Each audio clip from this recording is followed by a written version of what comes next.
I have a huge video for you today. I have Flash plot summary leaks. That's right, leaks about the actual plot of The Flash in detail. So, spoiler alert, if you are one of those that wants to experience this movie without being spoiled or have any idea of anything that could happen, you should probably click off the video right now. This is your formal warning, so you have been warned. Now, it's the next big movie in the DCEU. I mean, it is. And aside from the drama surrounding Ezra Miller, like we said, the movie's going to be a pretty insane experience. I mean, reportedly bringing both back Ben Affleck and Michael Keaton to play two different versions of Batman, that's crazy. And now we're hearing Michael Keaton is going to be in Aquaman 2. 70-year-old Batman is going to steer the future of the DCEU. Now, The Flash is going to be an adaptation of the Flashpoint story arc of the comics, and it will officially introduce the multiverse concept to the DC universe. Now, a few days ago, a massive leak was dropped by World of Geekdom, who they've previously leaked extensive plot summaries of Godzilla vs. Kong and the Matrix Resurrections, and they ended up being right. So, as far as I'm concerned, this is a very credible source, and I have every reason to believe that this leak is real. So when I tell you this is basically everything that happens in The Flash, I think this is everything that happens in The Flash. I really do. So take it as a massive spoiler alert. I mean, I'm serious here. If you want to go into the movie with fresh expectations, click off now. But we're about to go through this entire leak and give you the complete plot summary of The Flash. So get cozy, and I'm going to get to reading. Here we go. The heart of the story is still based on Barry rescuing his mother from murder and proving that Henry Allen, his father, was innocent. So that story is still there, but the actual plot of the movie itself is different. It's like a DCEU version of Flashpoint, and it's not verbatim to the comics. The opening of the film is an action sequence in a hospital or around the hospital, and there's terrorists who rob a bank. They go in there to hide, then building comes apart due to crossfire, so Flash races to the rescue. He goes there to the building. There's a scene with a nurse putting babies back in their cradle, and all hell breaks loose, and the babies are actually in danger of being killed. So Flash uses the Speed Force to rescue the babies, and it's kind of a fun thing. You see this debris float up, and the Flash is using his powers whilst eating food, saving the babies. I get the vibe. Do you guys remember Quicksilver in the X-Men movie? One of the best movie scenes ever. That's what I'm getting. And this is a showcase of his power. Also, Ben Affleck's Batman is here, and he's on a bike. It's the Justice League together. Ben Affleck's Batman is here. The Flash, they're all here. I don't know if he means they're all here like the rest of them or just those two. After the hospital has been rescued, maybe it's a Justice League rescue. I don't know. The debris of the structure come apart, and it rips the asphalt. It's like a mini earthquake. Batman and Flash go to the bridge to rescue civilians, and Wonder Woman appears. Okay. Very small cameo. It's only a couple of minutes. She helps him on the bridge. She's not really a big part of the movie, but she is there, and that's the opening sequence. So let me stop there. If that's the opening sequence, we're off to the races.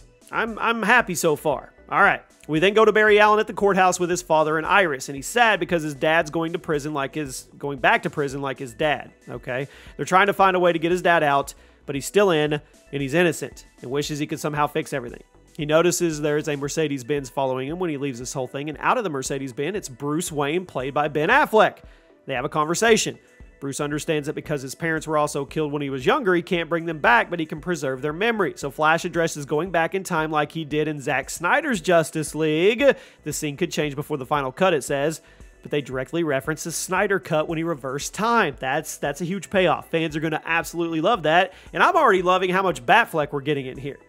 Bruce Wayne says, "You know you can bring them back because if you go through time, you can create a catastrophic time paradox in the universe and you can screw things up." Barry goes home, but he still wants to do it, so he taps the Speed Force once again, and he goes back in time. But this time, he goes way back. He's trying to get back to the moment where his mom was murdered so he can stop her from being killed, but what ends up happening is he travels way too fast, and he blacks out. But while he's going back in time, it's sort of a Coliseum setting, which represents a time vortex, and there's a creature that's staring at him who's chasing him, right, as he's in the Speed Force. He blacks out, and we'll get back to the creature in a second. So it says he blacks out, doesn't know where he ended up. He wakes up, and he assumes he's in the right time. He wakes up and he runs into another Barry. The Barry from that timeline, also played by Ezra Miller. They freak out, kind of like a Spider-Man No Way Home thing here going on, but it's not really that big a deal because the past Barry thinks it's cool. He asks what year it is, and the Barry from the past says it's 2013. So there's a modern Barry from 2022 and one from 2013.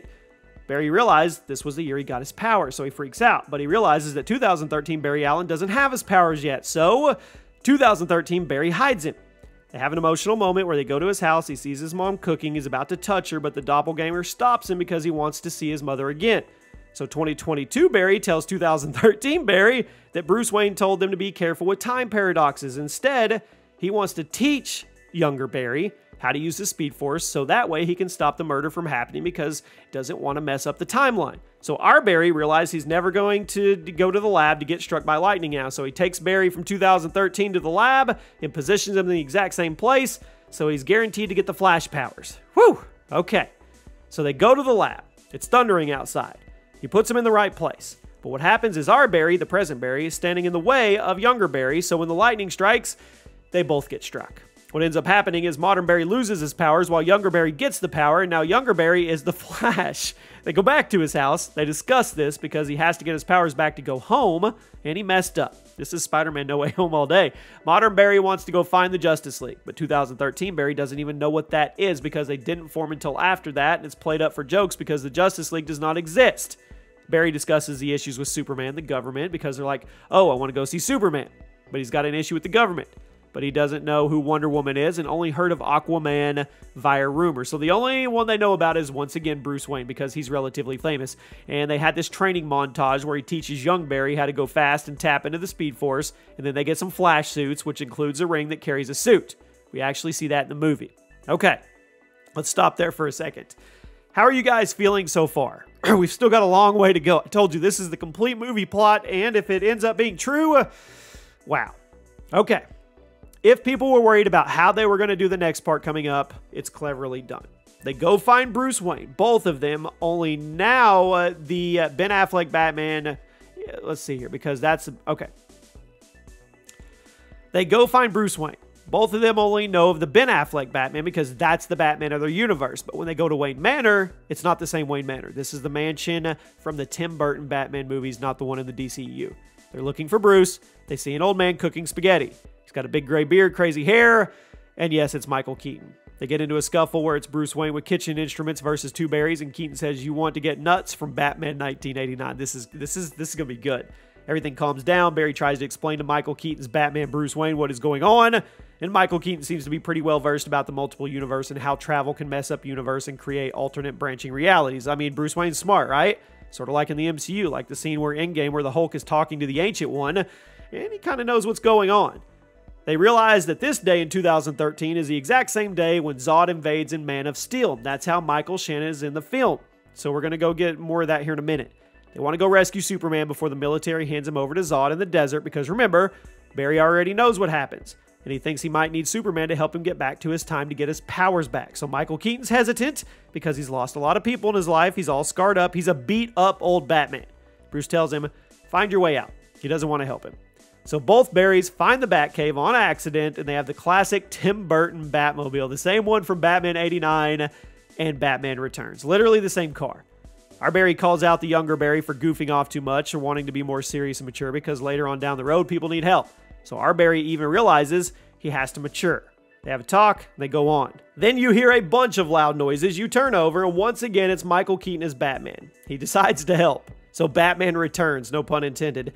They flip on a light. He's in his Batman suit with a yellow bat symbol, and you see 7 bat suits, all with different upgrades, kind of like Tony Stark's Iron Man armor, all on the wall. And there's even an Easter egg where Barry finds the Joker's laughing bag, the one from the end of Batman 89, where he fell or whatever they found at the end of the film. He even finds it in Wayne Manor. Michael Keaton in this timeline helps them out. Because remember, in the timeline, he went back to that Barry. That Barry only knows Ben Affleck. So Bruce Wayne, he doesn't know this one. Something got messed up and he went back in time and it's all crossed up and who knows. So they go on a rescue mission to the Russian facility. It's probably somewhere in the US, I don't know. But the term Russia was told to me and that's where Superman is being held. They get there. Both Flashes and old Batman fight the guards. Even though Flash doesn't have his powers and Keaton's, well, they say he's just a total bad A here. We see some really awesome battering action. They take out the guards, get to the floor when they're holding Superman. But when they get there, it's not Superman. It's Supergirl. So the timeline once again has been altered. And apparently in this movie, Supergirl is not a woke character. That's what some people thought she was going to be, but she's not. She doesn't trust any humans. They rescue her and go back to Wayne Manor. There's a scene where Barry puts a blanket over her, I'm guessing to hide the Batcave and that. And she wakes up later on. They discuss that her cousin Kal-El, who is Superman, died on the way to Earth. So Superman's dead in this time. But Supergirl makes it. She doesn't join them, but what happens is they talk about what Zod is doing. It's the same thing as Man of Steel, where he wants to get the Codex or whatever that is. And they want to harvest her powers and build a new Krypton on Earth. Same plot point, but it's Supergirl. Okay, there's a thunderstorm outside. Michael Keaton's Bruce Wayne offers to help. He straps Barry to an electric chair, straps a back kite to it. He electrocutes him and the kite, sort of like Benjamin Franklin, and I guess to give him his powers, but it doesn't work. He gets electrocuted, but he doesn't get his powers.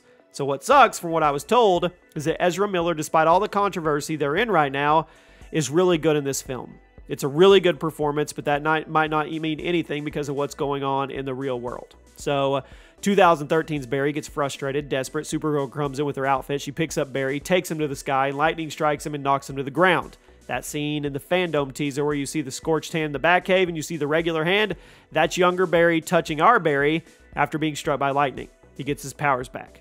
So now there's two Flashes, Supergirl and Old Man Batman, who all want to go fight the Kryptonians in the desert. So now again, this plot summary. I'm only going through the major plot points, not scene by scene, but I haven't seen the whole movie and I haven't told everything. This is the general plot of it. So I guess we kind of fast forward here a little bit, and that's what I'm going to do here because this thing is long. Cut to the desert, same scene as Man of Steel, but it plays out different. The Kryptonians want the government to hand over Superman Kal-El, but they don't have Superman because, remember, Supergirl was rescued, so Zod kills the general, aka the Martian Manhunter. That's going to be shocking, and decides to just world engine in the desert instead of the city. He wants to create the Kryptonian thing in the desert instead of the city. What happens is they fight with the Kryptonians in the military. Here they have the military and the Kryptonians fight. A lot of this kind of runs together. I'm sorry. The Batman shows up in the classic Batwing from Batman 89.